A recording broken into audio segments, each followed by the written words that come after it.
नूर को तुमसे कोई बात नहीं करनी है। लेकिन आपका बेटा आपकी राख के नीचे इस घर में क्या कर रहा है उससे सालार ने कमीनगी की तो सारी हदें पार कर दी। वो जुल्फ़िकार को फ़ोन करके कहेगा कि मेरी नूर से बात करवाएं, मैं नूर से बात करना चाहता हूँ। लेकिन जुल्फ़िकार कहेगा कि नूर तुमसे कोई बात नहीं करना चाहती और ना ही यहाँ आइंदा कॉल करना। तो वो कहता है कि नूर मुझसे बात करना चाहती है, ये बात आप नूर से पूछे क्योंकि नूर तो मुझ पर मरती है और वो मुझसे कितनी ज़्यादा मोहब्बत करती है, ये बात तुम नहीं समझोगे। तो जुल्फ़िकार को बहुत ज़्यादा गुस्सा आ जाएगा और कहेगा कि तुम होते कौन हो मेरी बीवी को कॉल करने वाले, और तुम्हें मैं ऐसा सबक सिखाऊंगा कि तुम याद रखोगे। लेकिन सालार किसी बात का कोई भी गुस्सा नहीं कर रहा क्योंकि इसका तो दिमाग शैतानी है और वो कहता है कि मैं अब नूर को छोड़कर पछता रहा हूँ, इतनी हसीन और इतनी अच्छी बीवी को छोड़कर बहुत ज़्यादा पछता रहा हूँ। ये बात वो जुल्फ़िकार को बताएगा। जुल्फ़िकार कहेगा कि मेरी बीवी को अगर तुमने आइंदा कॉल की तो मैं तुम्हारा मुंह तोड़ दूंगा, तुम्हें पता है कि मैं क्या कुछ कर सकता हूँ। लेकिन सालार कहता है कि मैं डरने वालों में से नहीं हूँ, नूर मुझसे मोहब्बत करती है और मैं उसे बात करके रहूँगा क्योंकि वो नूर को मिलने की भी ऑफ़र करेगा लेकिन नूर इसे रिजेक्ट कर देगी। ये बात अभी तक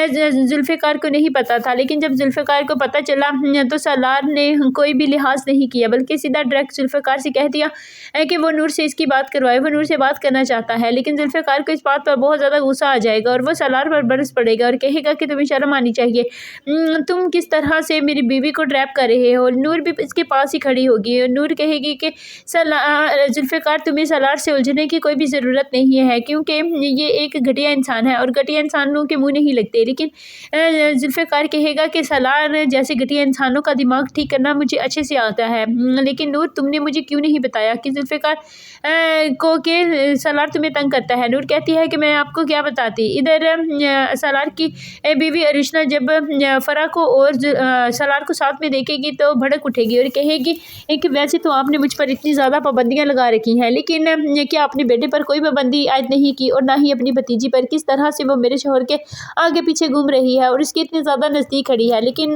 फ़रा कहेगी कि फूफा जान ऐसी कोई बात नहीं है, ये इसने मुझे उस दिन डराया था, इसी वजह से ये सब कुछ कर रही है। वो कहती है कि मैं इसको नहीं छोड़ूंगी और ना ही मैं इसे इस घर में रहने दूंगी। लेकिन जब इसकी माँ सालार से पूछेगी तो सालार बिल्कुल मुकर जाएगा और कहेगा कि नहीं मामा मॉम मैंने तो ये सब कुछ नहीं किया, ये रुशना का तो दिमाग ख़राब हो चुका है, ये क्योंकि वो फ़रा को भी ट्रैप कर रहा है। फ़रा इसके आगे पीछे घूमती है तो ये बात रुशना को पता चल जाएगी। रुशना का भड़कना तो बनता भी है क्योंकि रुशना को अब पता चला है कि सालार से शादी करके इसने बहुत बड़ी गलती की है, लेकिन सालार को किसी बात से कोई भी फ़र्क नहीं पड़ता।